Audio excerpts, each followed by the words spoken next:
चेहरा गोरा आणि चमकदार करण्याचा हा फॉर्म्युला तुम्हाला कुठल्याच पार्लरमध्ये सापडणार नाही, कारण आजची ही रेमेडी तुमच्या चेहऱ्यावरचे सगळे प्रॉब्लेम दूर करेल. एवढी सुंदर अशी रेमेडी आज आपण गूळपासून तयार करणार आहोत. तर तुम्हाला जर का गूळचे फायदे माहिती नसणार तर तुम्ही यूट्यूबवर किंवा गुगलवर देखील तुम्ही सर्च करून चेक करू शकता की गूळपासून आपल्या स्किनसाठी आपल्याला किती फायदे आहेत. चेहऱ्यावर कितीही डाग असू द्या, पिगमेंटेशन असू द्या किंवा सुरकुत्या असू द्या, सगळे प्रॉब्लेम या गूळपासून आपले दूर होणार आहेत. त्यासाठी ही रेमेडी आज आपण कशा पद्धतीने किंवा ही गूळ फेशियल आपल्याला कशा पद्धतीने तयार करायचं आहे ते स्टेप बाय स्टेप नक्की फॉलो करा. तर चला या ठिकाणी व्हिडिओला सुरुवात करूया. तर आपल्याला या ठिकाणी सुरुवातीला गूळ घ्यायचा आहे. लक्षात ठेवा, या ठिकाणी केमिकलचा गुळाचा वापर अजिबातही करायचा नाही आहे. ऑर्गॅनिकच गूळ आपल्याला घ्यायचा आहे. तर या ठिकाणी एक गूळचा तुकडा मी घेतलेला आहे, तो आपल्याला किसून घ्यायचा आहे. जर का तुमच्याकडे गूळ पावडर असेल तर ते देखील तुम्ही या ठिकाणी यूज करू शकतात. तर साधारणतः मी 1 ते 2 टेबलस्पून एवढा गूळ पावडर आहे किंवा गूळ या ठिकाणी किसून घेतलेला आहे. तर यामध्ये आपल्याला कच्चं दूध ॲड करायचं आहे.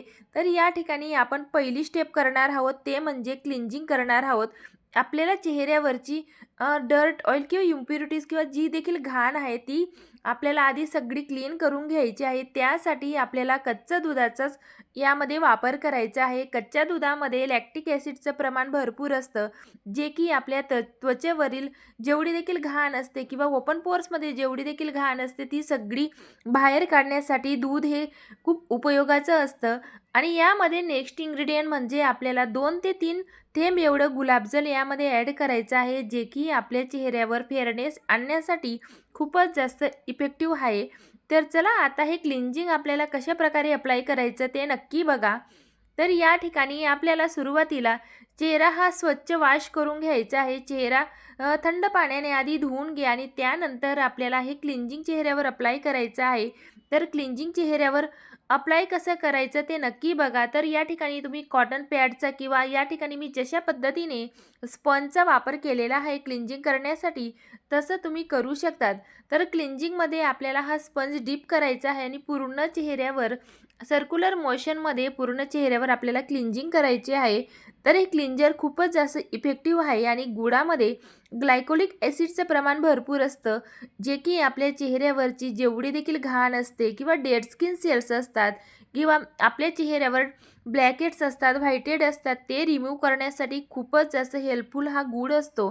तर बऱ्याच कमी लोकांना म्हणजे माहिती असेल हा गुळापासून आपल्या चेहऱ्यासाठी किती फायदे असतात. तर नक्की तुम्ही देखील अशा प्रकारे हे फेशियल घरच्या घरी करून बघा. तुम्हाला खूपच असं अमेझिंग आणि मॅजिकल ग्लो तुम्हाला तुमच्या चेहऱ्यावर बघायला मिळेल. तर आपल्याला पूर्ण चेहऱ्याला हे क्लिन्झिंग चांगलं अप्लाय करायचं आहे आणि सर्क्युलर मोशनमध्ये पूर्ण चेहऱ्याला छान असं क्लिन्झर करून घ्यायचं आहे, जेणेकरून आपल्या चेहऱ्यावरची सगळी घाण ही निघून जाईल आणि आपल्या चेहऱ्यावर अतिशय मॅजिकल असा ग्लो यायला मदत होईल. तर आपण हे क्लिन्झर जे आहे ते दर आठवड्याला 2 ते 3 वेळा चेहऱ्यावर अप्लाय करू शकतो, जेणेकरून आपल्या चेहऱ्यावर जेवढी देखील ऑइल असतं किंवा इम्प्युरिटीज असते ते सगळे रिमूव्ह होणार आहे. तर चला या ठिकाणी क्लिन्झिंग झाल्यानंतर चेहरा वॉश करायचा नाही, यावरच आपण पुढची स्टेप करणार आहोत. तर नेक्स्ट म्हणजे आपल्याला तयार करायचा आहे फेस पॅक. तर तो फेस पॅक आपल्याला कशा पद्धतीने तयार करायचा ते या ठिकाणी बघून घेऊया. तर आपण जो गूळ या आधी क्लिन्झिंगसाठी यूज केलेला होता तोच गूळ आपल्याला फेस पॅकसाठी यूज करायचा आहे. तर या ठिकाणी गूळ आपल्याला किसून घ्यायचा आहे. जर का तुमच्याकडे गूळ नसेल किंवा जॅगरी पावडर असेल तर ते देखील तुम्ही आरामात या ठिकाणी यूज करू शकतात. तर बघू शकता हे साधारणतः 1 ते 2 टेबलस्पून एवढा मी गूळ घेतलेला आहे, तोही छान असा किसून घेतलेला आहे. तर यामध्ये आपल्याला नेक्स्ट इन्ग्रेडियंट ॲड करायचं आहे ते म्हणजे बेसन. तर बेसन आपल्या चेहऱ्यावर नॅचरल ग्लो आणण्यासाठी खूपच जास्त हेल्पफुल असतं. त्यासाठी आपल्याला या ठिकाणी या रेमेडीमध्ये बेसनचाच यूज करायचा आहे. तर साधारणतः 1 ते 2 टेबलस्पून एवढं मी बेसन घेतलेलं आहे. तर यामध्ये आपल्याला थर्ड जे इन्ग्रेडियंट ॲड करायचं आहे ते म्हणजे कस्तुरी हळद. तर लक्षात ठेवा, या रेमेडीसाठी किंवा या फेशियलसाठी आपल्याला कस्तुरी हळदीचाच वापर करायचा आहे, ज्याला आपण वाईल्ड टर्मरिक असं देखील म्हणत असतो किंवा आंबे हळद म्हणतो. तर यामुळे आपल्या चेहऱ्यावर अतिशय नॅचरल ग्लो यायला मदत होत असते. त्याचबरोबर आपल्या चेहऱ्यावर कुठल्याही प्रकारचा पिवळा कलर या हळदीमुळे उमटत नसतो. तर यामध्ये आपल्याला नेक्स्ट इन्ग्रेडियंट यामध्ये आपल्याला ॲड करायचं आहे, ते म्हणजे मध. तर मध घालणं यामध्ये पूर्णपणे इम्पॉर्टंट आहे किंवा महत्त्वपूर्ण आहे, कारण मधामुळे आपल्या चेहऱ्याला एक अतिशय नॅचरली हायड्रेशन मिळत असतं किंवा आपल्या चेहऱ्यावर जे सुरकुत्या असतात त्या देखील रिमूव्ह व्हायला मधामुळे खूप मदत होत असते.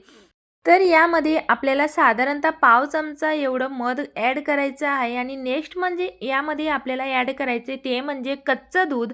तर अंदाजे या ठिकाणी मी कच्च्या दुधाचा वापर केलेला आहे. फेस पॅकची कन्सिस्टन्सी आपल्याला जास्त घट्टही ठेवायची नाही आहे, थोडी लिक्विडी कन्सिस्टन्सी ठेवायची आहे, कारण या फेस पॅकने आपल्याला चेहऱ्याला मसाज देखील करायची आहे. त्यामुळे थोडं आपण या ठिकाणी तुमच्या अंदाजानुसार या ठिकाणी तुम्ही दूध ॲड करू शकतात किंवा दुधाच्या ऐवजी तुम्ही दही देखील यामध्ये ॲड करू शकतात. तर छान असं आता हे सगळे इन्ग्रेडियंट आपण यामध्ये जेवढे देखील घातलेले आहेत ते सगळे आपण मिक्स करून घ्यायचे आहेत, जेणेकरून ते व्यवस्थित अशी ॲक्टिवेट व्हायला मदत होईल. आणि यामुळे आपल्या या प्रोसेसमुळे आपल्या चेहऱ्यावर ग्लो देखील खूप छान येत असतो, कारण आपण जेवढे देखील इन्ग्रेडियंट यामध्ये ॲड केलेले आहेत ते सगळे नॅचरल आहेत. कुठल्याही प्रकारचे केमिकल्स आपण यामध्ये ॲड करत नसतो. अतिशय नैसर्गिक असं हे फेशियल आहे. त्यामुळे नक्की आवर्जून तुम्ही अशा पद्धतीने हे गुड फेशियल करून बघा. नक्की तुम्हाला बेनिफिट याचं मिळणारच आहे. तर यामध्ये आपल्याला लास्टमध्ये 2 ते 3 ड्रॉप्स एवढं गुलाबजल म्हणजे रोज वॉटर ॲड करायचं आहे, जेणेकरून आपल्या चेहऱ्यावर आपली स्किन ब्राईटनिंग इफेक्ट येण्यासाठी खूप जास्त मदत होणार आहे. तर बघू शकताय तुम्ही फेस पॅकची स्ट्रक्चर किंवा कन्सिस्टन्सी या ठिकाणी आपल्याला अशा पद्धतीनेच लिक्विडी ठेवायची आहे. तर चला हा फेस पॅक आपल्याला चेहऱ्यावर अप्लाय कसा करायचा ते या ठिकाणी बघून घेऊया. तर आपण याआधी जे क्लिन्झिंग केलेलं होतं ते आपण वॉश केलेलं नाही आहे, तर त्यावरच आपल्याला हा फेस पॅक अप्लाय करायचा आहे. तर फेस पॅक तुम्ही बघितला असेल की कशा पद्धतीने ठेवलेला आहे. तर अशा स्वरूपातच आपल्याला हा तयार करायचा आहे. तर आपण कुठलीही होम रेमेडी ज्यावेळेस चेहऱ्यावर अप्लाय करतो, तर ती कशा पद्धतीने चेहऱ्यावर अप्लाय करतो यावर देखील तिचा रिझल्ट हा खूप जास्त इम्पॉर्टंट असतो. तर या ठिकाणी सर्क्युलर मोशनमध्ये किंवा लोअर टू अप्पर डायरेक्शनमध्ये फेस पॅक चेहऱ्याला अप्लाय करायचा आहे आणि त्यानंतर आपल्याला 3 ते 4 मिनिटासाठी हलक्या हाताने अगदी जेंटली आपल्याला चेहऱ्याला मसाज करायची आहे, जेणेकरून आपल्या चेहऱ्यावर जेवढे देखील डेड स्किन सेल्स असतात किंवा ब्लॅकेट्स असतात किंवा व्हाईट हेड असतात ते सगळे रिमूव्ह व्हायला यामुळे मदत होत असते. तर सर्क्युलर मोशनमध्ये व्हिडिओमध्ये तुम्हाला ज्या प्रकारे दिसतंय तशा पद्धतीने तुम्ही या ठिकाणी मसाज चेहऱ्याला करू शकतात. तर छान असं यामुळे ब्लड सर्क्युलेशन देखील होत असतं आणि छान असं आपल्या चेहऱ्याला ग्लो देखील खूप येत असतो.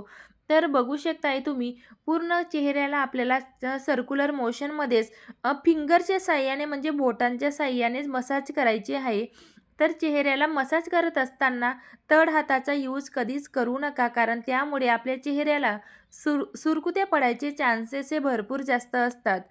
तर बघू शकताय तुम्ही छान असं आपल्याला ॲक्युप्रेशर पॉईंट देखील व्यवस्थित असे प्रेस करायचे आहेत, ज्यामुळे आपलं ब्लड सर्क्युलेशन जे आहे चेहऱ्यावरचे ते खूप चांगल्या प्रकारे होईल.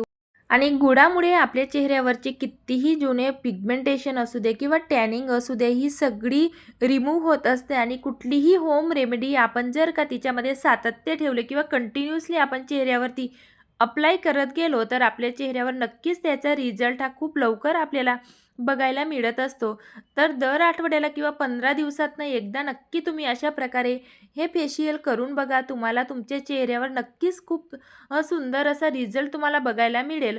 तर या ठिकाणी आता 2 ते 3 मिनिटासाठी मी चेहऱ्याला छान अशी मसाज करून घेतलेली होती आणि त्यानंतर आपल्याला सेकंड लेयर फेस पॅकची या ठिकाणी चेहऱ्याला अप्लाय करायची आहे. तर बघू शकताय तुम्ही कशा पद्धतीने या ठिकाणी मी चेहऱ्यावर फेस पॅक अप्लाय करते.